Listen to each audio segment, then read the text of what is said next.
Bonjour, bienvenue dans ce nouvel épisode de mon podcast IMO, votre rendez-vous avec l'immobilier. Aujourd'hui, on va parler viager et j'ai le plaisir de retrouver Sophie Richard. Bonjour. Bonjour Ariane. Sophie, vous êtes fondatrice du réseau Viagimo.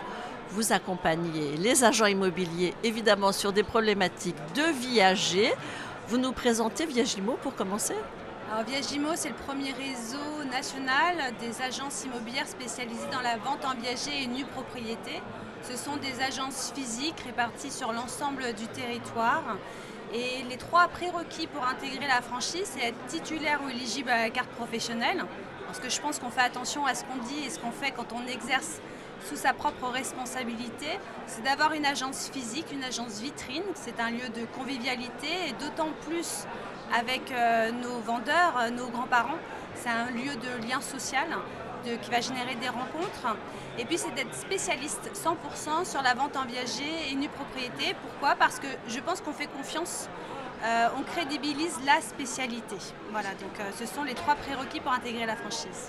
Alors vous avez fait, il y a quelques mois, le choix de devenir entreprise à mission. Dites-nous en plus. C'est vrai que Viagimo a opéré un tournant majeur dans sa stratégie d'entreprise en faisant le choix d'adopter le statut de société à mission depuis le 1er septembre 2024. C'est un projet qui intellectuellement et humainement m'enthousiasmait beaucoup. Donc je suis très heureuse aujourd'hui d'être officiellement société à mission.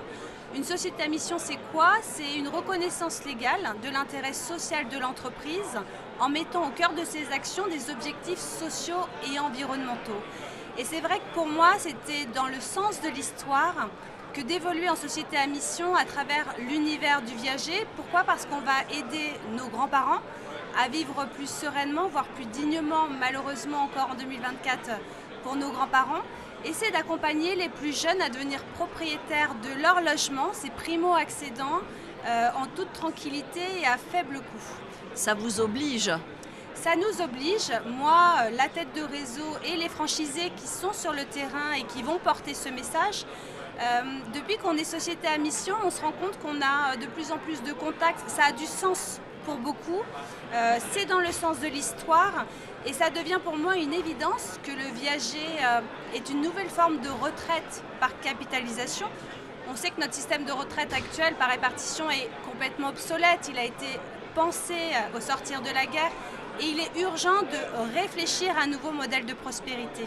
Et j'ai l'intime conviction que le viager peut participer à un plan de relance économique et accompagner les plus jeunes et les moins jeunes à vivre tranquillement leur 3e et 4e âge.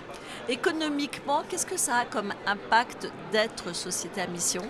Alors, il y aura effectivement une accélération économique pour les franchisés qui porteront ce projet, puisqu'il y aura peut-être plus de reconnaissance de la part des clients, des enfants, des vendeurs pour qui c'est un sujet d'utilité sociale, d'intérêt général, mais également pour les notaires.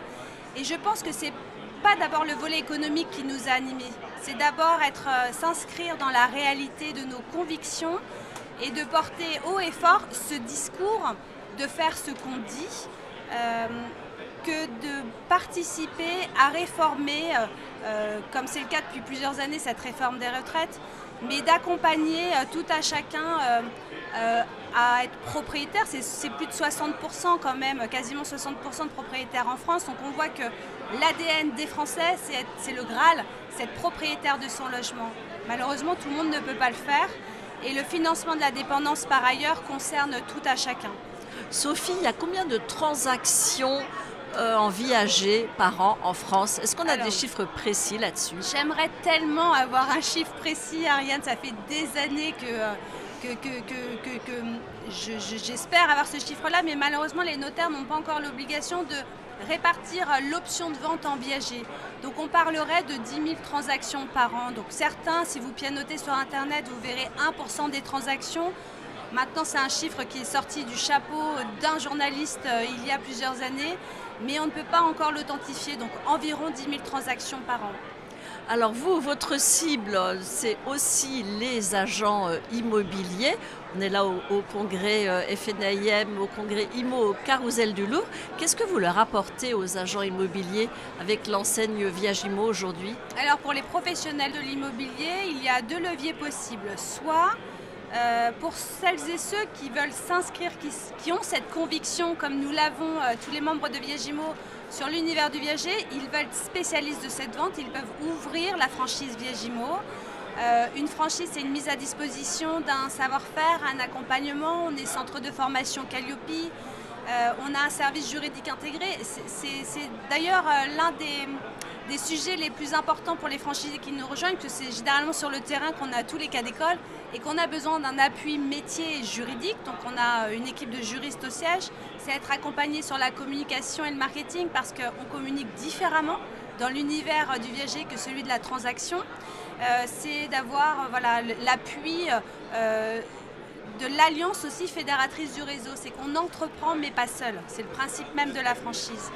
Et pour ceux qui sont hésitants, qui font déjà les trois métiers ou de la transaction traditionnelle, ADB, syndic, et qui se disent j'aimerais bien avoir aussi cette spécialité viagère, mais j'ai pas encore les finances ou le potentiel, le temps d'ouvrir une agence spécialisée 100% viager, on peut travailler sur de l'apport d'affaires, de l'indication d'affaires. Donc, si vous avez un client qui vous sollicite sur l'univers du viager, généralement vous dites je ne sais pas faire et vous perdez le client, c'est fort dommage. Ou pire, je sais faire et c'est mal fait. Donc il y a un enjeu de responsabilité professionnelle, il y a un enjeu sur la notoriété de votre enseigne. Et donc l'idéal dans ce second cas, c'est de passer la main à un expert viagériste et on fera un contrat de partenariat d'indication d'affaires. Et ben voilà, c'est très clair. Merci beaucoup Sophie Richard, fondatrice de Viagimo. Merci Ariane, et pour plus d'informations sur l'indication d'affaires, viagimo.fr, vous vous laissez guider, vous aurez toutes les informations utiles. Merci beaucoup. Au revoir.